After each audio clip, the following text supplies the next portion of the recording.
Feni line ফেনীবাসীর স্বপ্ন, Feni line বাস্তবায়ন হবে, ফেনী মানুষের সহযোগিতা থাকবে। চট্টগ্রামে হালিশহর এলাকার বিস্ময়কর যুবক নূর মোহাম্মদ শাহেদ প্রতারণাকে শিল্পের পর্যায়ে নিয়ে গেছেন তিনি।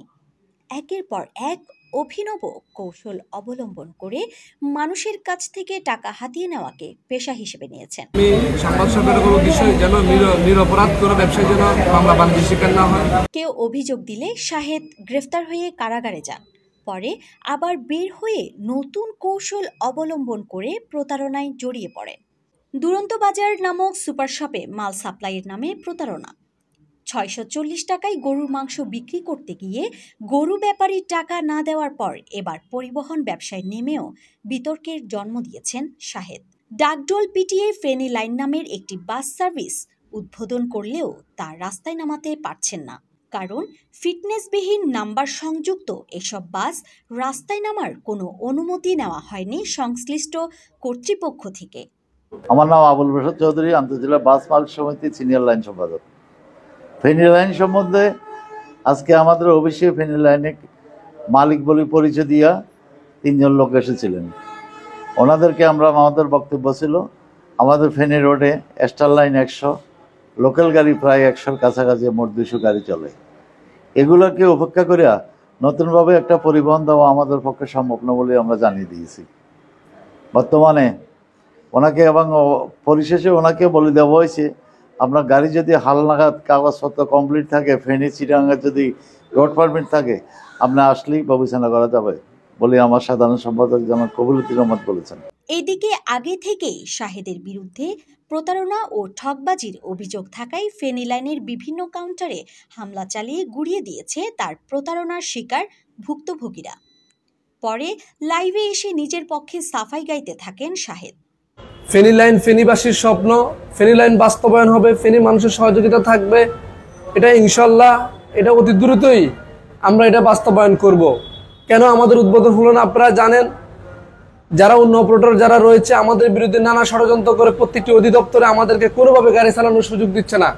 জানা যায় পুলিশের মামলা ও গ্রেফতার সংক্রান্ত যাবতীয় তথ্য জমা থাকে CDMS নামে একটি ওয়েবসাইটে, যেখানে কারো নাম ঠিকানা সার্চ দিলে একজনের নামে কয়টি মামলা রয়েছে এবং আগে কখনো ফৌজদারি মামলায় গ্রেফতার হয়ে থাকলেও তার তথ্য সংরক্ষিত থাকে। এই CDMS এ শাহেদের নাম ঠিকানা দিয়ে সার্চ দিলে তার নামে 4টি মামলা পাওয়া যায়।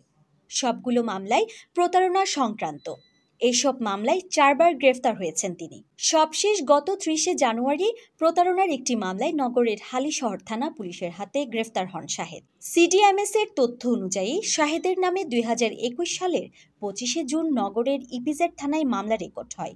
এরপর 2022 সালের 3 আগস্ট খুলশী, 2023 সালের 30শে মে হালিশহর এবং সর্বশেষ গত 30শে জানুয়ারি একই থানায় আরেকটি মামলার রেকর্ড হয়।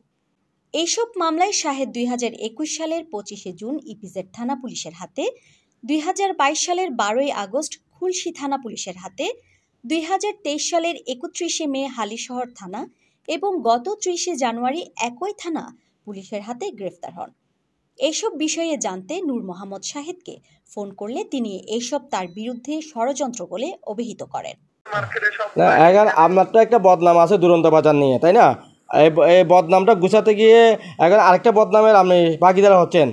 আপনাকে একটা মানুষ বলে যে প্রতারক শাহেদ। এটা কেন বলতেছে?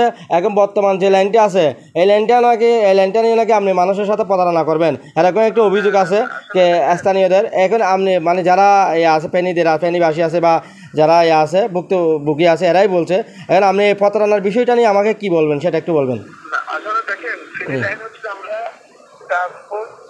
আমরা লাইসেন্স বিভিন্ন অফিসিয়ালি ডকুমেন্ট গ্রহণ করে জি বাকি ডকুমেন্ট যেটা আমাদের চলমান প্রক্রিয়াধীন, বাকিগুলো ডকুমেন্ট এই প্রক্রিয়াধীনে আমরা বিজনেসটা শুরু করেছি। জি, এটা আসলে একটা ফেনী জেলার স্বপ্ন যে ফেনী লাইন ফেনীবাসীর স্বপ্ন, ফেনী লাইন। আমার কথা বুঝছেন?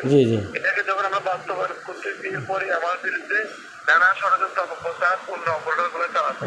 জানা যায় 30শে জানুয়ারি শাহেদ হালিশহর থানা পুলিশের হাতে গ্রেফতার হওয়ার পর থেকে ভুক্তভোগীরা দোকানে ভিড় করছেন। এর মধ্যে অন্তত 100 পাওনাদার দোকানে গেছেন, যাদের কাউকে সুপার শপে বিনিয়োগ করার কথা বলে শাহেদ টাকা নিয়েছেন। আবার কাউকে সস্তায় মালামাল বিক্রির কথা বলে অগ্রিম টাকা হাতিয়ে নিয়েছে। ভুক্তভোগীরা মনে করছেন ফেনী লাইন প্রতারক শাহেদের আরেকটি প্রতারণার super shop. Desk report, Chittagong.